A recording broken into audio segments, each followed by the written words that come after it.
সিলেটের প্রাকৃতিক সৌন্দর্যের অন্যতম ভোলাগঞ্জের সাদা পাথর পর্যটন কেন্দ্রটি এখন চরম বিপর্যয়ের মুখে। একসময় যেখানে স্বচ্ছ জলরাশি ও সাদা পাথরের মুগ্ধতা পর্যটকদের আকৃষ্ট করত, আজ তার হতশ্রী রূপ। চোখের সামনে শত শত নৌকায় নির্বিচার পাথর লুট চলছে, তবু নির্বিকার প্রশাসন।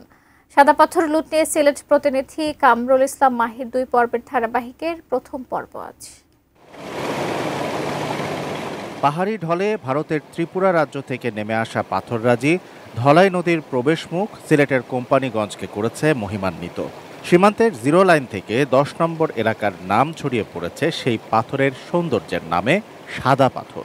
পর্যটন কেন্দ্র হিসেবে জনপ্রিয় হয়ে ওঠা সেই সাদা পাথর অঞ্চল এখন বিবর্ণ, যেন খানাখন্দে ভরা এক ধুধু বালুচর। অবিশ্বাস্য হলেও সত্যি, নির্বিচারে লুট হচ্ছে সেই সাদা পাথর।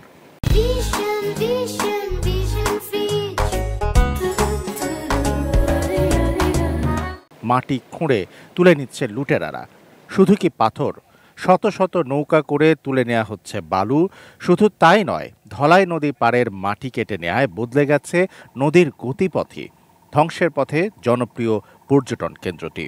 কয়েকদিন পরে হয়তো বা পাথরের কোনো চিহ্নই থাকবে না, তখন মনে হবে যে আপনার পাথরহীন সাদা পাথর। এবং আমরা ইতিহাসের পাতা হয়তো বা কোনো এক সময় পড়বো যে এখানে একটা সাদা পাথরের নদী ছিল। যারা পর্যটক আছে, আমরা উপজেলা প্রশাসন বা জেলা প্রশাসন যারা রয়েছেন, তারা যেন কঠোর নজরদারি করেন, না হলে এই সাদা পাথরের অস্তিত্ব থাকবে না। লোভী মানুষদের হাতে পরিবেশ ধ্বংসের এই মহোৎসবে মর্মাহত সচেতন মহল। তাদের অভিযোগ ও প্রশ্ন, লুটেরা চক্রকে থামাতে ব্যর্থ কেন প্রশাসন? কার স্বার্থে নীরব তারা? এই লুটপাটের একটা ব্যবচ্ছেদ দরকার, ময়নাতদন্ত দরকার, যেখান থেকে বের হয়ে আসবে যে আমাদের সম্পদ, ঐতিহ্য বুলন্টিত হওয়ার উচিত। তবে প্রশাসনের কর্তাদের দাবি, পাথর লুটপাট বন্ধে তাদের অভিযান অব্যাহত আছে।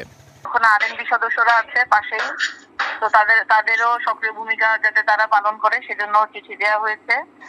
আর আমাদের মোবাইল কোর্টের অভিযান চলমান আছে, আজকেও মোবাইল কোর্টের অভিযান হয়েছে, সামনের দিনগুলোতে অব্যাহত থাকবে। এই বিষয়ে আমাদের যে অভিযান, এটা তো আগে থেকে অব্যাহত আছে, এখনো অব্যাহত আছে, আমরা কাজ করে যাচ্ছি এটা নিয়ে। হ্যাঁ, এটা আমাদের ইউনো সাহেবরা দেখতেছেন, আমাদের জেলা থেকে ম্যাজিস্ট্রেটরা গিয়ে বিশেষ অভিযান পরিচালনা করে আসছেন। সচেতন মানুষ মনে করেন, সরকারের শক্ত অবস্থান না হলে একটি পর্যটন অঞ্চলই কেবল নয়, ধ্বংস হয়ে যাবে অপার সৌন্দর্যের লীলাভূমি সিলেটের প্রাকৃতিক পরিবেশ। Shamsul Arefin, desk report, ATN news.